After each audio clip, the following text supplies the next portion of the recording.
एक छोटे से ब्रेक के बाद हम अदालतनामा के नए एपिसोड के साथ आपके पास वापस आ गए हैं। सबसे पहली चीज, हमारी लॉ टुडे की छोटी सी टीम ने 10,000 सब्सक्राइबर्स का पहला बेंचमार्क पार कर लिया है।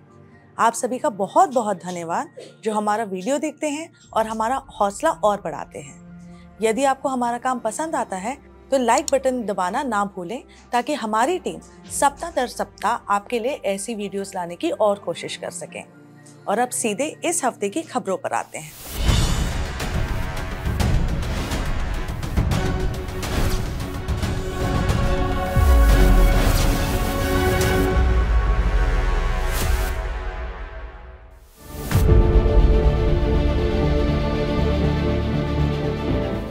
जैसे कि सभी जानते हैं, राष्ट्रीय राजधानी दिल्ली पिछले कई दिनों से भारी बाढ़ से जूझ रही है। मुद्दा अब केवल वाटर लॉगिंग का नहीं है, बल्कि जैसे कि कई सोशल मीडिया के यूजर्स ने बोला है, ऐसा लगता है कि यमुना ने दिल्ली पर ही कब्जा कर लिया है और अब सचमुच शहर के बीच से बह रही है। अदालतें भी इससे बची नहीं। दिल्ली के कई हिस्सों में जल जमाव के असर अदालतों पर भी पड़ा है। दिल्ली हाईकोर्ट के 3-4 कोर्ट रूम में पानी घुस जाने के कारण कोर्ट्स को अलग अलग कमरों में शिफ्ट करना पड़ा। दिल्ली में कई न्यायाधिकरण यानी ट्राइब्यूनल्स भी गंभीर रूप से प्रभावित हुए और उन्होंने वकीलों को केवल वीडियो कॉन्फ्रेंसिंग के द्वारा पेश होने के लिए कहा है। पिछले कुछ दिनों में सुप्रीम कोर्ट ने भी यह निर्णय लिया है कि यदि कोई वकील अपनी सुनवाई के लिए समय पर अदालत नहीं पहुंच पाए तो कोई भी प्रतिकूल आदेश यानी एडवर्स ऑर्डर उनके अगेंस्ट नहीं पास करा जाएगा और वकीलों को भी सिर्फ वीसी के माध्यम से पेश होने के लिए प्रोत्साहित करा गया है। गुरुवार देर शाम दिल्ली सरकारों के सूत्रों से मिली जानकारी में बताया गया था कि इंद्रप्रस्थ मेट्रो स्टेशन पर डीजेपी का जो रेगुलेटर है वो टूट गया है, जिससे यमुना का पानी शहर में आ गया है। इस वीडियो को रिकॉर्ड करने से पहले प्राप्त जानकारी के अनुसार अधिकारी दिल्ली जल बोर्ड के रेगुलेटर को ठीक करने की कोशिश पर काम कर रहे थे, लेकिन बहुत कम सफलता मिली उन्हें। अगर शीघ्र समाधान इसके लिए नहीं ढूंढा गया तो यमुना का पानी भारत के सर्वोच्च न्यायालय तक भी पहुंच सकता है।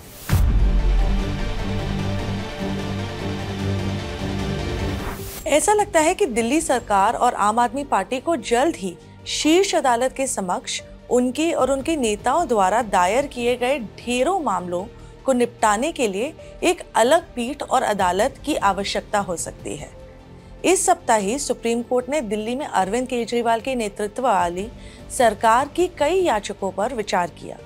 दिल्ली के पूर्व उप मुख्यमंत्री मनीष सिसोदिया की जमानत याचिका, दिल्ली के पूर्व मंत्री सत्येंद्र जैन की याचिका और जाने क्या क्या। राष्ट्रीय राजधानी दिल्ली में प्रशासनिक सेवाओं पर नियंत्रण के लिए केंद्र द्वारा लगाए गए अध्यादेश के कुछ हिस्सों को चुनौती देने वाले दिल्ली सरकार की याचिका पर अदालत ने इस हफ्ता सुनवाई करी।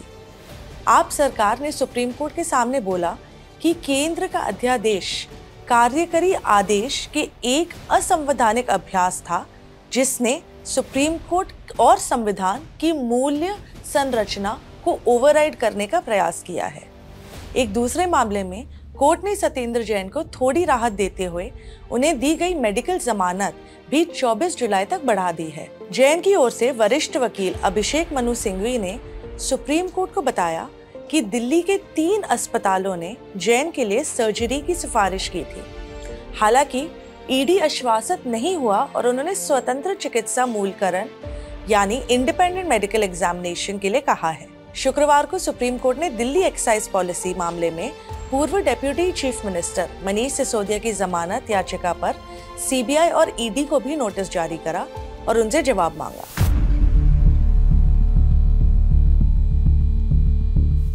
तीन साल से अधिक अंतराल के बाद सुप्रीम कोर्ट ने अधिकार जम्मू कश्मीर में अनुच्छेद 370 को निरस्त करने की चुनौती देने वाली याचिकाओं को अंतिम सुनवाई के लिए सूचीबद्ध कर लिया है।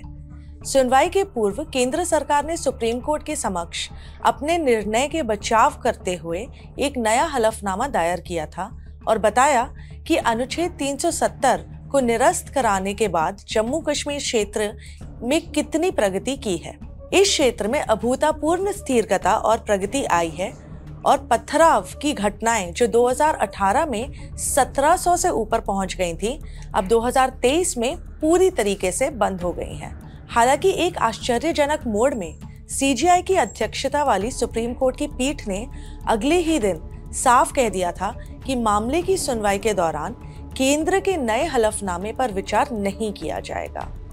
भारत के मुख्य न्यायाधीश ने कहा कि केंद्र द्वारा प्रस्तुत किया गया हलफनामा केवल वर्तमान में जम्मू कश्मीर की तथ्यात्मक स्थिति का विवरण देता है, जिसका केंद्र द्वारा लिए गए निर्णय सही है या नहीं, इसके संबंध में न्यायालय के समक्ष संवैधानिक प्रश्नों पर कोई प्रभाव नहीं पड़ता।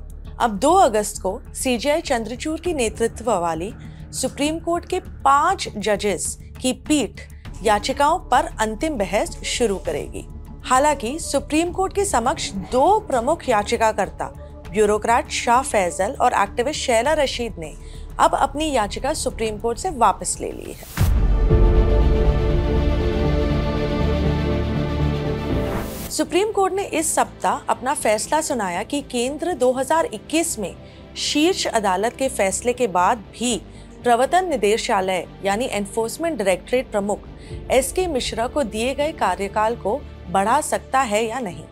हालांकि सुप्रीम कोर्ट ने ईडी के चीफ के कार्यकाल को अधिकतम 5 साल तक बढ़ाने के लिए कानून में किए गए संशोधनों की पुष्टि की, लेकिन साथ ही यह भी कहा कि तीसरा विस्तार ईडी प्रमुख को जो अनुदान दिया गया था वह अवैध था और 2021 के फैसले का उल्लंघन था।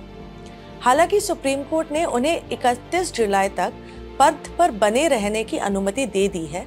सुप्रीम कोर्ट ने 2021 में विशेष रूप से कहा था कि केंद्र द्वारा एसके मिश्रा को कोई और एक्सटेंशन नहीं दिया जाना चाहिए। सरकार ने अदालत से उन्हें नवंबर तक पद पर बने रहने के लिए कहा था, जिसके बाद उन्हें कोई और विस्तार नहीं दिया जाएगा, लेकिन सुप्रीम कोर्ट इस पर सहमत नहीं था और केंद्र सरकार को निर्देश दिया कि वो महीने के अंत तक मिश्रा का रिप्लेसमेंट अब ढूंढे।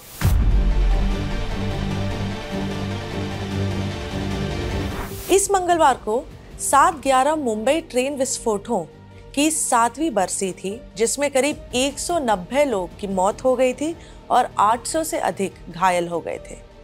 भले ही पूरे शहर में मुंबई वासियों ने मारे गए लोगों को श्रद्धांजलि दी, लेकिन पिछले कई वर्षों से इस मामले में बहुत कम हलचल हुई है।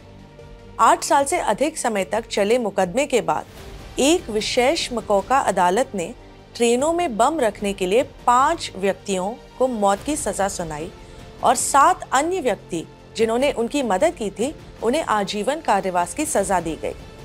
2015 में राज्य सरकार द्वारा बॉम्बे हाई कोर्ट के समक्ष एक याचिका दायर की गई थी, जिसमें ट्रायल कोर्ट द्वारा दी गई मौत की सजा की पुष्टि की मांग की थी और साथ ही दोषियों ने भी अपनी दोषा सिद्धि और उन्हें दी गई सजा को चुनौती देते हुए अपनी अपील बॉम्बे हाई कोर्ट में जारी की थी।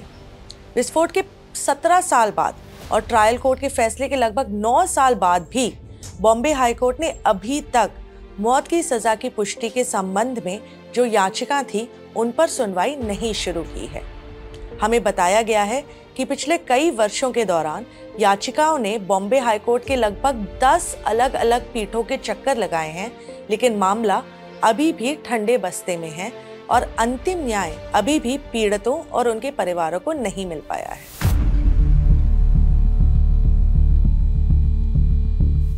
इस्लाम के कथित अपमान पर केरल के एक प्रोफेसर का हाथ काटे जाने के 13 साल से अधिक समय के बाद केरल की एक विशेष अदालत ने इस मामले में मंगलवार को 6 लोगों को दोषी ठहराया और 5 अन्य को बरी कर दिया। 4 जुलाई 2010 को प्रोफेसर टीजे जोसेफ का हाथ अब प्रतिबंधित पॉपुलर फ्रंट ऑफ इंडिया के सदस्यों ने काट दिया था, क्योंकि उन पर एक परीक्षा पत्र में इस्लाम का अपमान करने का आरोप लगाया गया था। जब हमलावर एक देसी बम विस्फोट कराने के बाद घटनास्थल से भाग गए थे तो टीजे जोसेफ के बाएं हाथ कट गया था। यह हमला तब हुआ था जब वह एर्नाकुलम जिले के एक चर्च में रविवार की प्रार्थना सभा में भाग लेने के बाद अपने परिवार के साथ घर लौट रहे थे। घंटों तक सर्जरी के बाद कटे हुए हाथ को वापस जोड़ दिया गया था। विशेष एनआईए अदालत के न्यायाधीश अनिल के भास्कर ने मामले के मुकदमे के दूसरे चरण में उन्हें भारतीय दंड संहिता यानी आईपीसी के तहत हत्या के प्रयास, साजिश और कई अन्य अपराधों का दोषी पाया। कुछ आरोपियों को यूएपीए के तहत अपराधों का भी दोषी ठहराया गया था। पहले चरण में 31 आरोपियों को मुकदमे का सामना करना पड़ा था। अदालत ने अप्रैल 2015 में 10 को यूएपीए के साथ साथ विस्फोटक पदार्थ अधिनियम और आईपीसी के तहत अपराधों के लिए दोषी ठहराया था और 3 अन्य अपराधियों को शरण देने का दोषी पाया था। अदालत ने उस समय मामले में 18 अन्य लोगों को बरी कर दिया था। हमलावरों के 7 लोगों के एक समूह ने प्रोफेसर को वाहन से बाहर खींचकर उनके साथ मारपीट की थी और फिर मुख्य आरोपी सवाद, जो अभी भी फरार है, उसने उनका हाथ काट दिया था।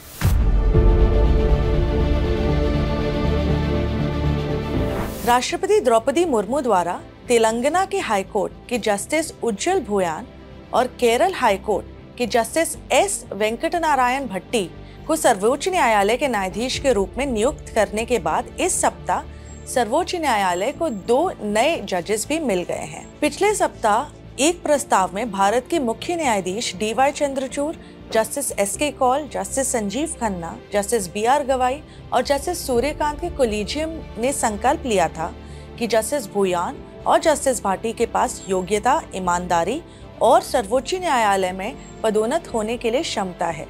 पिछले महीने कुछ रिटायरमेंट्स के बाद सुप्रीम कोर्ट में 34 न्यायाधीशों की सैंक्शन स्ट्रेंथ के मुकाबले 4 वैकेंसीज थीं, लेकिन इन नियुक्तियों के बाद अब केवल 2 वैकेंसीज सर्वोच्च न्यायालय में रह गई हैं। ये थी इस हफ्ते की खास कानूनी खबरें, और खबरें लेकर हम अगले हफ्ते वापस आएंगे।